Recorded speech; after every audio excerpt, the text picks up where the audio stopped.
தொடர்கின்றன. திருமங்கலம் கொல்லம் தேசிய நெடுஞ்சாலையில் உள்ள ராட்சத மரம் சாலையின் குறுக்கே விழுந்ததால் பல மணி நேரம் போக்குவரத்து பாதிக்கப்பட்டுள்ளது. இதுகுறித்த கூடுதல் விவரங்களை நமது செய்தியாளர் ராஜன் வழங்க கேட்கலாம்.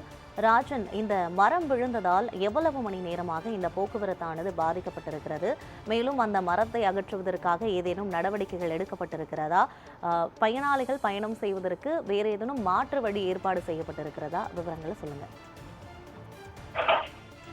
அதாவது யுவராணி தென்காசி மாவட்டம் தமிழக கேரள எல்லை பகுதியான புலியரை சோதனை சாவடி வழியாக தினந்தோறும் கேரளாவில் இருந்து தமிழகத்துக்கும் தமிழகத்திலிருந்து கேரளாவுக்கும் பல்வேறு கனரக வாகனங்கள் மற்றும் அரசு பேருந்துகள் மற்றும் டூரிஸ்ட் கார்கள் என பலதரப்பட்ட வாகனங்கள் இந்த வழியாக சென்று வருகிறது. மேலும் திருவனந்தபுரம் விமான நிலையத்துக்கும் மேலும் கேரளாவில் உள்ள பல்வேறு மருத்துவமனைக்கும் இந்த வழியைத்தான் கேரளா மக்களும் தமிழக மக்களும் பயன்படுத்தி வருகின்றனர்.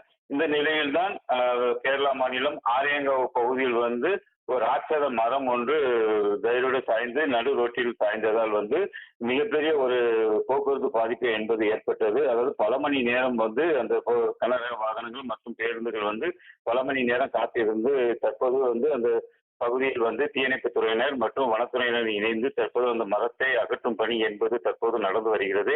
இதனால் அவசர தேவைகளுக்காக கேரளா செல்லும் வாகனங்கள் செல்ல முடியாமல் உள்ளாகி வருகின்றனர்.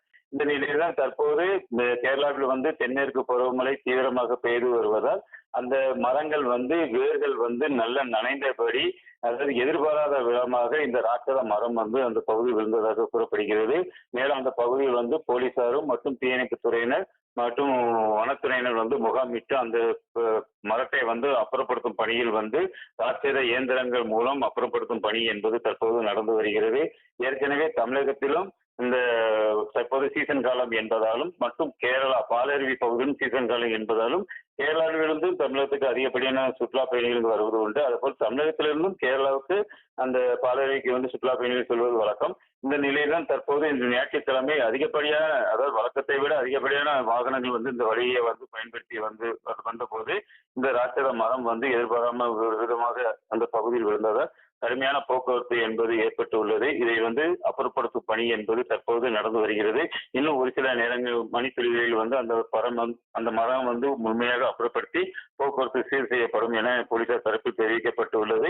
இதனால் கனரக வாகனங்கள் மற்றும் அரசு பேருந்துகள், அவசர தேவைகளுக்கு செல்லக்கூடிய வாகனங்கள் என அனைத்துமே அணிவகுத்து நிற்கக்கூடிய காட்சியை பார்க்கிறோம். இந்த நிலையில்தான் தற்போது இந்த ஏற்கனவே ஒரு புறம் மழையின் தாக்கம் சற்று மழை பெய்து கொண்டு இருந்தாலும் கூட அந்த மழையும் பொருட்படுத்தாமல் பணியாளர்கள் தற்போது இந்த மரத்தை அகற்றும் பணியில் தீவிரமாக ஈடுபட்டு வருகின்றனர். கேரளம் கொல்லம் பகுதியில் ராட்சத மரம் விழுந்ததால் அங்கு போக்குவரத்து பாதிக்கப்பட்டிருக்கிறது. இது தொடர்பான காட்சிகளையும் கள தகவல்களையும் நேரலையில் வழங்கியமைக்கு நன்றி ராஜன்.